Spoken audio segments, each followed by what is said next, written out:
தவறிப்போய் ஒரு கொலை. அத்தியாயம் 1.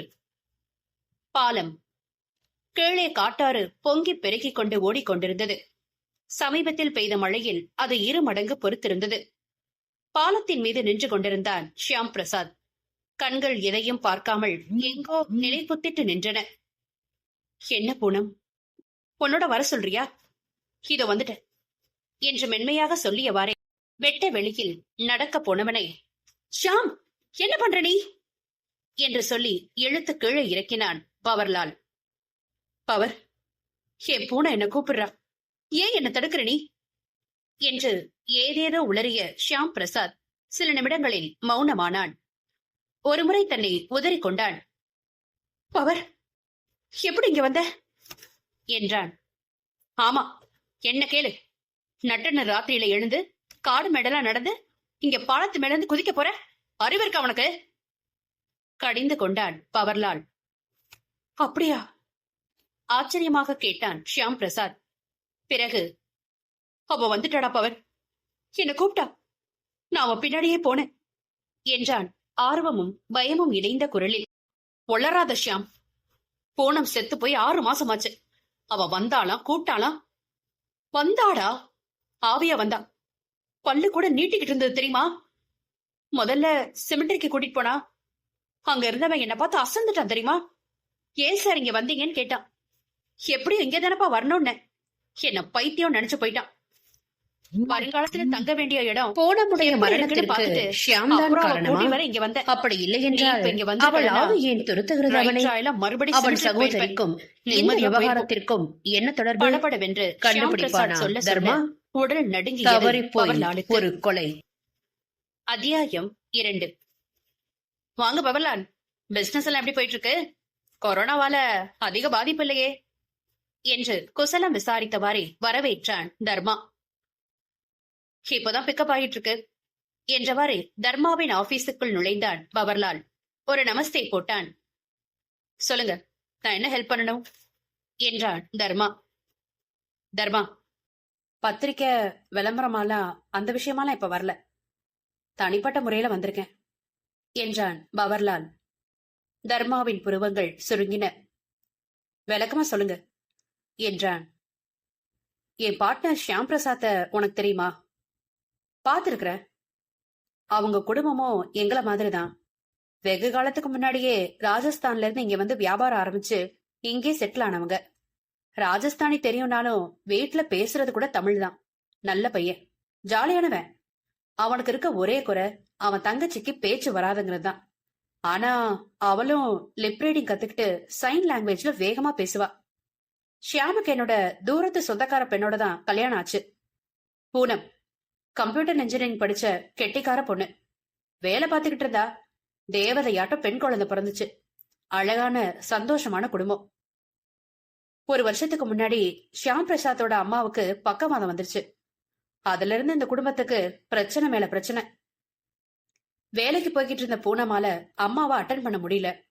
ஷியாம் பிரசாத் தங்கச்சி ராக்கியும் காலேஜ் போயிட்டு இருந்தால, அதனால ஷியாம் பூனை வேலையை விட்டுட்டா என்னன்னு முறையா கேட்க ஆரம்பிச்சான். பூனம் அதற்கு தயாரா இல்ல. இதனால வீட்டுல ஒரே சண்டை சச்சரவு. கடைசியில அம்மாவை பாத்துக்க அட்டெண்டர் போட்டுட்டாங்க.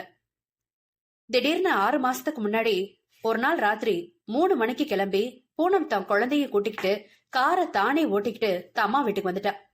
அன்னைக்கு ராத்திரியே பூனம் தற்கொலை பண்ணிக்கிட்டு இறந்து போயிட்டா. இத்தனை சண்டை அவங்களுக்குள்ள இருந்தோம் பரஸ்பரம் காதல் போகல தர்மா. ஷியாம் அப்படியே நொறுங்கி போயிட்டான். சரியான சாப்பாடு கிடையாது, தூக்கம் கிடையாது, அவன் நிலையிலேயே இல்ல. அதனால குழந்தை மாயா தாத்தா பாட்டி வீட்லயே இப்போதைக்கு இருக்கட்டும்னு முடிவாச்சு. இந்த நீண்ட கதையை மௌனமாக கேட்டு வந்த தர்மா இப்போது இடைமறித்தான். ச, ரொம்ப பாவம். இதுல நான் என்ன ஹெல்ப் பண்ணணும்? சொல்றேன் என்று சொன்னானே தவிர பவர்லால் உடனே பேச்சை ஆரம்பித்து விடவில்லை. பித்து பிடித்தவன் போல் விழித்துக் கொண்டு அமர்ந்திருந்தான். பவர்லால், மேல சொல்லுங்க என்று தர்மா உலுக்கியதும் தான் தன்னிலைக்கு வந்தான். ச, இந்த விவகாரம் முடியறதுக்குள்ள எங்க எல்லாருக்குமே பைத்தியம் முடிச்சிடும் போல இருக்கு என்று சொல்லிக் கொண்டான். ஒரு பெருமூச்சு விட்டுவிட்டு மீண்டும் ஆரம்பித்தான். தர்மா, 1 வாரத்துக்கு முன்னாடி எனக்கு ஒரு மெசேஜ் வந்தது. ஷியாம் பிரசாத்தோட தங்கச்சி ராக்கி அனுப்பியிருந்தா.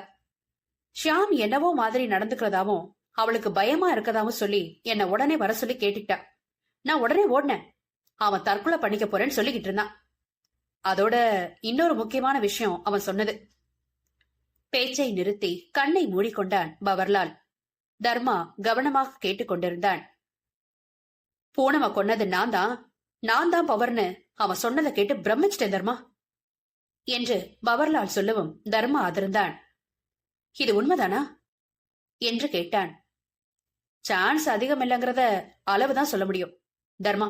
அவன் மரணம் விஷம் சாப்பிட்டதுனால அதை இன்னொருத்தர் கொடுத்திருக்கவும் வாய்ப்பு இருக்கு. போலீஸ் என்ன சொல்றாங்க? போலீஸ் இது ஒரு தற்கொலை தான் உறுதிப்படுத்துறாங்க. ஏன்னா அவங்க அம்மா கிட்ட எனக்கு ஏதாவது ஆயிடுச்சுன்னா குழந்தைய நீங்க தான் கவனமா பாத்துக்கணும்னு சொல்லியிருக்கா. எங்களுக்கும் எந்த சந்தேகமும் வரல. இவனா அப்படி சொல்றவர. அதோட இத அவன் நல்ல மனநிலையில தான் சொல்றானான்னு எனக்கே சந்தேகமா இருக்கு. திடீர்னு ஏதேதோ பேசுறான். அவன் தெய்வமா மதிக்கிற அவன் அம்மாவையே சில நேரங்கள்ல எரிஞ்சு எரிஞ்சு விழறான். ஒரு சமயம் அவங்க கழுத்தை நெரிக்க போயிட்டான் தெரியுமா? என்ன சொல்ற? பக்கவாதம் வந்தவங்களையா? அதிர்ச்சியுடன் கேட்டான் தர்மா. ஆமா தர்மா, தங்கச்சி ராக்கி மேல உயிரா இருப்பான். இப்ப அவளை பாக்குறத கூட தவிர்க்கிறான். என்னோட உயிர் நண்பன் என்கிட்ட முக கொடுத்து பேசுறது கூட இல்ல தெரியுமா? ஆனா அன்னைக்கு ராத்திரி ஒரு சம்பவம் நடந்தது என்று ஆரம்பித்த பவர்லால் ஷியாம் பிரசாத் பாலத்திலிருந்து கீழே விழ பார்த்ததை விலக்கிச் சொன்னான். சரி, பிரச்சனை புரியுறது. ஆனா இந்த விஷயத்துல நான் என்ன ஹெல்ப் பண்ண முடியும்னு தெரியலையே. பூனம் தற்கொலை பண்ணிக்கிட்டாளா இல்லோட அவளோட மரணம் கொலையான துப்பறிஞ்சு கண்டுபிடிக்கணுமா? சாரி, டிடெக்டிவ் வேலையெல்லாம் என் சிஸ்டர்ஸ் தான் செய்யறது. அவங்க எங்க சொந்த ஊருக்கு போயிருக்காங்க, தனியா காரை ஓட்டிக்கிட்டு. அவங்க கிட்ட இருந்தா காலை எதிர்பார்த்துட்டு இருக்கேன் என்றான் தர்மா. உன்னை துப்பறிய சொல்லல, ஷியாம் பிரசாத்துக்கு என்ன ப்ராப்ளம் கண்டுபிடிக்கலாமே. அதுக்கு நீ ஒரு சைக்காட்டிஸ்ட பாக்கணும். அவன் வரமாட்டேங்கிறான் தர்மா. எனக்கு என்ன கேடுன்னு எரிஞ்சு விழறான். பூனமோட மரணத்துல இருந்து நீ வெளியே வர முடியாம தவிக்கிற இல்லையா? அதான் டாக்டர் கிட்ட கூட்டிட்டு போறோன்னு சொல்லி பார்த்தேன். இத டாக்டரால குணப்படுத்த முடியாது, காலத்தாலையும் சரி பண்ண முடியாதுன்னு சொல்லி முடிச்சிட்டான். அப்போ நான் மட்டும் என்ன பண்ண முடியும்னு எனக்கு தெரியல. ஆனா நீ பலவிதமான கேரக்டர்ல பார்த்தவ, உன்னால அவன் மனநிலைய புரிஞ்சுக்க முடியும். அவனா தன்னை சுத்தி போட்டுக்கிட்ட வேலையில இருந்து அவனை வெளியே வர வைக்கலான்னு ஒரு நம்பிக்கை. அதான் உன்னை கூட்டிட்டு போகலான்னு நாங்க திக்கு தசை தெரியாம தவிக்கிறோம் தர்மா. அந்த நண்பனின் கண்ணில் நீர் துளி விட்டது. தர்மா மௌனமாக எழுந்தான். மேஜை மீதிருந்த மாஸ்கை எடுத்து அணிந்து கொண்டான். போகலாம் என்றான் சுருக்கமாக. அத்தியாயம் 3. ஷியாம், இது தர்மா. நினைவுக்கு வராமல் பார்த்தவனிடம், பாரதபுத்ரா மேகசின் என்று விளக்கினான் பவர்லால். ரைட் ரைட் ரைட், இப்போ நினைவுக்கு வருது என்று சோகையாக சிரித்தான் ஷியாம் பிரசாத். மிஸ்டர் ஷியாம் பிரசாத், உங்க மனைவியோட அகால மரணம் பற்றி கேள்விப்பட்டேன். என்னுடைய ஆழ்ந்த இரங்கல்கள் என்றான் தர்மா ஆங்கிலத்தில். ஷியாமின் கண்களில் கண்ணீர் கோர்த்து கொண்டது. வேறுபுறம் திரும்பிக் கொண்டு தேங்க்ஸ் என்றான். இவன் வீட்டுல இப்ப யாரும் இல்ல, சோ எங்க வீட்டுலதான் தங்கி இருக்கான். நான் கொஞ்சம் நம்ம ரீசன்ட் பர்ச்சேஸ் விஷயமா பேசணும்னு கிளம்பினேன். நானும் வரேன்னா கூட்டிட்டு வந்த. இந்த கோவிட் நேரத்துல வேலை இல்லாம எல்லாரும் தவிக்கிறோம் என்றான் பவர்லால். ஷியாம் மௌனமாக தலையாட்டினான். பவர்லால் ராக்கியை கூப்பிட உள்ளே சென்றான். ஷியாம் அமர்ந்து எங்கோ வெறித்து பார்த்து கொண்டிருந்தான். தர்மாவுக்கு என்ன பேசுவது, எப்படி ஆரம்பிப்பது என்று தெரியவில்லை. ஒரு அசந்தர்ப்ப மௌனம் நிலவியது. ராக்கியும் பவர்லாலும் சில வினாடிகளில் வெளியே வந்தார்கள். ராக்கியின் முகத்தை பார்த்த தர்மா அதிர்ந்தான். கலங்கமில்லாத குழந்தை முகம். ஆனால் அதில் தெரிந்த சோகமும் அதிர்ச்சியும் இன்னும் ஏதோ ஒன்று. என்ன அது? பயம். பயமேதான். பவர்லால் தர்மாவை ராக்கிக்கு அறிமுகப்படுத்தினான். சாய் கொண்டு வா ராக்கி என்றான் ஷியாம். பார்வை மட்டும் இன்னும் வெறித்தவாறே. ராக்கி உள்ளே போனாள். திரும்பி வரும்போது ஆவி பறக்கும் சுவையான சாய் 3 ஒரு ட்ரேயில் அவளோடு கூடவே வந்தது. பவர்லால் பொதுவாக அரசியல், கோவிட் நிலை, சினிமா என்று பேச ஆரம்பித்தான். தர்மா உற்சாகமாக கலந்து கொண்டு ஷியாமை பேச்சு கிழித்தான். ஷியாம் அக்கறையே இல்லாதவனாக கனவு லோகத்தில் இருப்பவனைப் போல ஏதோ பதில் சொன்னான். தர்மா நடுநடுவே ராக்கியையும் ஏதேதோ கேட்டான். ராக்கி விழித்தாளே அன்றி எதுவும் சொல்லவில்லை. சிறிது நேரத்தில், ராக்கி, அவனுக்கு வீட்டை சுத்தி காமி, நாங்க பிசினஸ் விஷயமா கொஞ்சம் பேச வேண்டியிருக்கு என்றான் பவர்லால், தர்மாவின் கண் ஜாடையை புரிந்து கொண்டு. ராக்கி நகர்ந்து அரைக்கதவை அடைந்தாள். தர்மாவுக்காக காத்திருந்தாள். தர்மா அவளோடு சேர்ந்து கொண்டான். அத்தியாயம் 4. ஷியாமின் வீடு பெரியது, வசதியானது, கலைநயத்தோடு கட்டப்பட்டிருந்தது. இப்போது தர்மா ராக்கியுடன் எதுவும் பேசவில்லை. மௌனமாகவே சுற்றி பார்த்து கொண்டு வந்தான். எப்போதாவது ஃபேபுலஸ், பியூட்டிஃபுல் போன்ற வார்த்தைகள் அவன் வாயிலிருந்து உதிர்ந்தாலும் அவை அவளை பார்த்து சொல்லப்படவில்லை. மாடியை பார்த்து கொண்டு கீழே வந்தார்கள். அங்கே பெண்கட்டில் சற்று தனியாக இருந்த ஒரு அறையை அடைந்தார்கள். ராக்கி உள்ளே போக விரும்பாதது போல் தோன்றியது.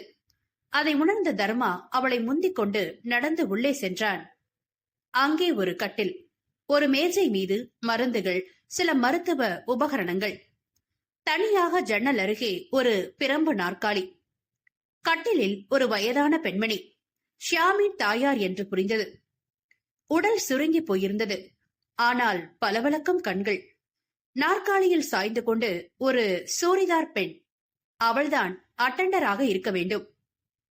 வணக்கமா, நான் ஷியாமோட ஃப்ரெண்ட் என்றான் தர்மா கை கூப்பி. சூரிதார் படாரென்று எழுந்தது. அம்மாவின் அருகில் சென்று காதில் ஊதியது. அவர்கள் முகத்தில் புரிந்து கொண்ட பளபளப்பு தெரிந்து ஒரு மெல்லிய புன்னகை மலர்ந்தது. அவர்கள் தலைமாட்டில் இருந்த சிறிய ஸ்டூலில் சுவாதீனமாக அமர்ந்தான் தர்மா. சாந்தமாக மெதுவாக பேச ஆரம்பித்தான். அம்மாவுக்கு அவனை பிடித்து விட்டது. அவ்வப்போது தலையசைத்து கேட்டுக்கொண்டார்கள். எப்போதாவது ஜாடை காண்பித்ததை சூரிதார் மொழிபெயர்த்தாள். சிறிது நேரம் கழித்து மெதுவாக கண் மூடியது. சூரிதார் மெதுவாக, சார், அவங்க தூங்குற நேரம் வந்துட்டது என்றாள். ஓ, அப்ப நான் கிளம்புறேன் என்றவாறு எழுந்தான் தர்மா. சூரிதாரிடம் அம்மாவின் உடல்நிலை குறித்து விசாரித்தான். பிறகு, இங்க எவ்வளவு நல்லா இருக்கீங்க என்று கேட்டான். 10 மாசமா என்று பதில் வந்தது. இங்க சௌகரியமா இருக்கா? ஓ, நல்லா இருக்கே, வேலையும் கம்மிதான். ஆனா எங்க அம்மா தான் தற்கொலை நடந்த வீட்டுக்கு வேலைக்கு போக வேணான்னு படுத்துறாங்க சார் என்றது சூரிதார். தற்கொலை இங்க நடக்கலையேமா என்று சிரித்தான் தர்மா. அதைத்தான் நானும் எவ்வளவோ எடுத்து சொன்னேன். என் அம்மா புரியவே இல்ல சார். மேடம் அன்னைக்கு இங்கதான் இருந்தாங்க. இங்க அம்மாவை கூட பார்க்க வந்தாங்க சார். ஆனா ராத்திரி அவங்க கிளம்பி போயிட்டாங்க. அவங்க அம்மா வீட்டுலதான் மரிச்சு போனாங்க என்றார் சூரிதார் மலையாளம் போல. அம்மாவை பார்க்க எப்ப வந்தாங்க என்றான் தர்மா. சாயங்காலம் இருக்கும். முதல்ல சார் வந்தாங்க. அம்மாவுக்கு கொடுக்க சொல்லி போன்விட்டா கரைச்சு எடுத்துக்கிட்டு அத நான் பிளாஸ்க்ல விட்டு வச்சிருந்தேன். ஆனா அம்மா ராத்திரி எதுவும் வேணான்னு சொல்லி தூங்கிட்டாங்க. அப்புறம் ஒரு 10 மணி காணும். மேடம் ஆபீஸ்ல இருந்து வந்தாங்க. அம்மாவை பார்த்துட்டு என்கிட்ட பேசிக்கிட்டு இருந்தாங்க. நான் பாத்திரம்லாம் வாஷ் பண்ணணும்னு சொன்னேன். காலையில வாஷ் பண்ணிக்கலான்னு சொல்லி பாத்திரங்களையும் பிளாஸ்கையும் எடுத்துட்டு போயிட்டாங்க என்றாள் அந்த பெண். பாவம், தனியாக ஒரு நோயாளியோடு 24 மணி நேரமும் இருக்கிறாள் அல்லவா? யாராவது பேச கிடைக்க மாட்டார்களா என்று ஏங்கி போயிருந்தாள் போலும். தர்மா மேலும் சில நிமிடங்கள் அவளோடு பேசிக் கொண்டிருந்து விட்டு வெளியே வந்தான். அதுவரை ராக்கி அறைக்குள் வரவில்லை. வெளியேதான் நின்று கொண்டிருந்தாள். இவன் வெளியே வந்ததும் அவள் உள்ளே சென்று ஒரு வினாடி அம்மாவை பார்த்துவிட்டு வந்து விட்டாள். போலாமா என்பது போல் கை காட்டினாள். முன்னரைக்கு திரும்பிய போது பேசி முடித்திருந்தார்கள் ஷியாமும் பவர்லாலும். இவர்கள் வந்தவுடனேயே விடை பெற்று கிளம்ப தயாராக இருந்தான் பவர்லால். ஷியாம் அமர்ந்த வண்ணமே விடை கொடுத்து விட்டான். தர்மாவை பற்றி அவன் எதுவும் கேட்டுக்கொள்ள கூட இல்லை. வராந்தாவுக்கு வந்த ராக்கியை நோக்கி, வர ராக்கி என்றான் பவர்லால். தர்மா ஏதோ கைகளை அசைத்து சைகை காட்டினான். ராக்கி வியந்தும் கொஞ்சம் பயந்தும் அவனை பார்த்து தலையாட்டினாள். என்ன பண்ணன என்று கேட்டான் பவர்லால் ஆச்சரியத்துடன். போயிட்டு வரேன்ன, சைன் லாங்குவேஜ் என்றான் தர்மா. அட பரவாயில்லையே, இது கூட தெரியுமா என்று சிரித்தான் பவர்லால். அத்தியாயம் 5. மறுநாள் மாலை. ஹலோ தர்மா, எதுக்கு வர சொன்ன என்ன என்றவாறே உள்ளே நுழைந்தான் பவர்லால். அங்கு ஏற்கனவே ஷியாம் உட்கார்ந்திருப்பதை பார்த்து மலைத்தான். வாங்க பவர்லால், உங்களை வச்சுக்கிட்டே பேசலான்னு ஷியாம் சொன்னதுனாலதான் உங்களை வரவழைச்சேன் என்றான் தர்மா. பவர்லால் ஷியாமை பார்த்தான். ஷியாம் எங்கோ பார்த்து கொண்டு உட்கார்ந்திருந்தான். ஷியாம என்ன மன கஷ்டப்படுத்துறதுன்னு தெரிஞ்சுக்க விரும்புனீங்கள? முதல்ல அன்னைக்கு பூனம் இறந்த அன்னைக்கு என்ன நடந்ததுன்னு சொல்லிடுறேன். ஷியாம் ஏதாவது தவறா சொன்னா கரெக்ட் பண்ணுங்க, சரியா என்றான் தர்மா. ஷியாம் இந்த உலகிலேயே இல்லாதவன் போல விழித்து விட்டு மெதுவாக அவனை திரும்பி பார்த்து லேசாக தலையாட்டி வைத்தான். அந்த ஃபேட்டல் நைட் வழக்கம் போல இரவு 10 மணிக்கு வேலை முடிஞ்சு வந்த பூனம் தன் மாமியார பார்த்துட்டு உள்ள போயிருக்காங்க. அவங்களுக்கு பசி இல்ல, சோ போன்விட்டா மட்டும் குடிச்சிட்டு அவங்க ரூமுக்கு வந்திருக்காங்க. குழந்தை தூங்கிட்டது, ஷியாம் முழிச்சுட்டு தான் இருந்திருக்காரு. கணவனும் மனைவியும் பேசிட்டு இருந்திருக்காங்க. அப்பதான் ஷியாம் ஒரு அதிர்ச்சிகரமான விஷயத்த சொல்லிருக்காரு. அது என்னன்னு சொல்றதுக்கு முன்னாடி இன்னொரு விஷயம் சொல்லணும். சில நாட்களுக்கு முன்னாடிதான் அவங்க அம்மாவை திடீர்னு உடல்நல மோசமாகிடுச்சுன்னு ஆம்புலன்ஸ்ல வச்சு ஹாஸ்பிடல் கொண்டு போயிருக்காங்க. அங்க நடந்த டெஸ்ட் மத்த ப்ரொசீஜர் எல்லாம் பார்த்த போனோம், இவங்களை இப்படி கொடுமைப்படுத்துறதை விட பேசாம மெர்சி கில்லிங் பண்ணிடலான்னு சொல்லிருக்கா. அன்னைக்கு ராத்திரி ஷியாம், பூனம் அம்மா படுற கஷ்டம் எனக்கு சகிக்கல, நீ சொன்னபடியே மெர்சி கில்லிங்க்கு ஏற்பாடு பண்றேன்னு சொல்லிருக்காரு. பூனம் ஷாக் ஆயிருக்கா. அவன் தான் மாமியார் படுற கஷ்டம் தாங்காம ஏதோ சொன்னாலே தவிர அத சீரியஸா எடுத்துக்கிட்டு உண்மையிலேயே ஷியாம் ஏற்பாடு பண்ணுவார்னு அவன் நினைக்கவே இல்லை. அவரை கொலகாரன்னு திட்டி இருக்கா. நாளைக்கு எனக்கு உடம்புக்கு ஏதாவது வந்தா ஏன் கதையும் இதுதானான்னு கேட்டிருக்கா.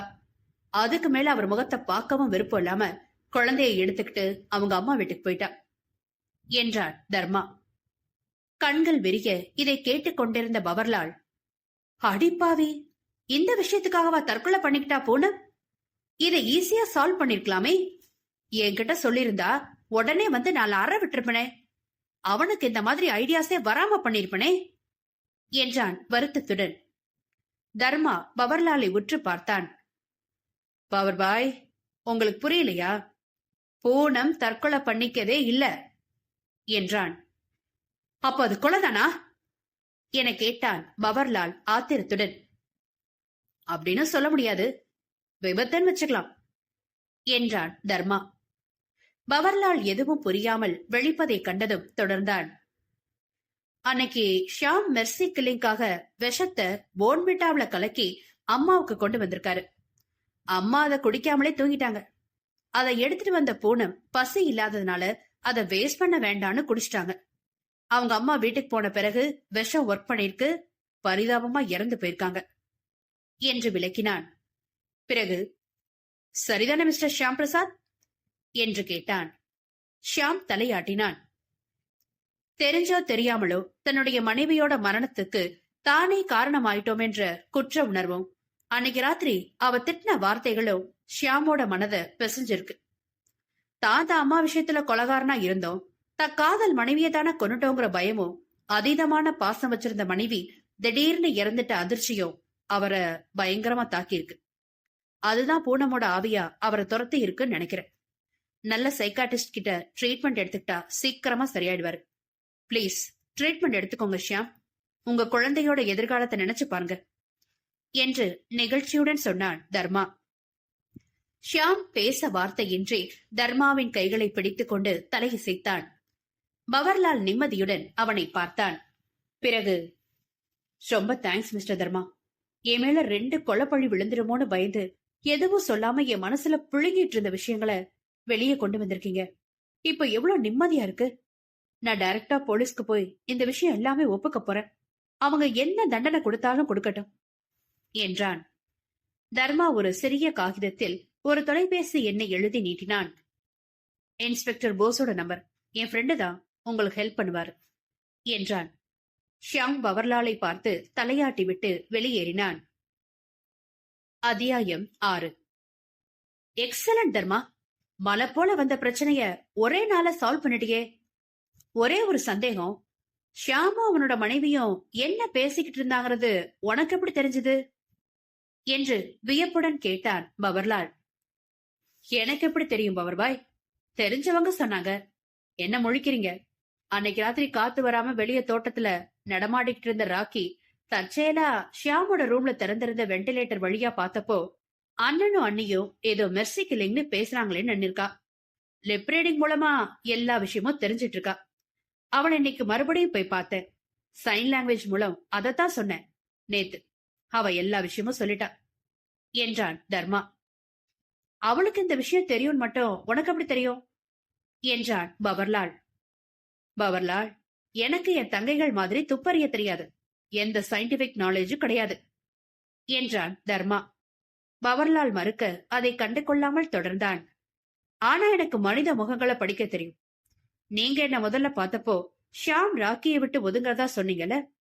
ஆனா அங்க போய் பார்த்தப்போ அவதான் அவரை விட்டு ஒதுங்குறான்னு தெரிஞ்சது. முகத்துல ஒரு பயமும் தெரிஞ்சது.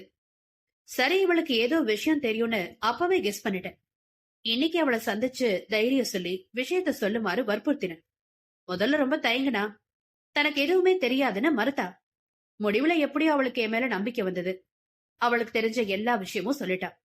அதுக்கு மேல அட்டெண்டர் பொண்ணு சொன்ன சில விஷயங்களை வச்சு மத்தத புரிஞ்சுக்கிட்டேன் என்று தெளிவாக விளக்கினான் தர்மா. உன் மேல யாருக்குதான் நம்பிக்கை வராது? நானே அதனாலதானே உன்னை தேடிட்டு வந்தேன். நீ மட்டும் ஏமாத்துறவனா இருந்தா இந்த உலகமே உன்கிட்ட ஏமாந்துரும். நல்ல வேலை நீ நல்லவனா இருக்க என்று சிரித்தான் பவர்லால். கூட சிரித்த தர்மாவுக்கு தன் தங்கைகள் நினைவு வந்தது. கூடவே தான் துப்பறிந்த விதம் சரியில்லை, இன்னும் எஃபிஷியன்டாக செயல்பட்டிருக்க வேண்டும் என்று தன்யா திட்டுவாளோ என்ற பயமும் வந்தது.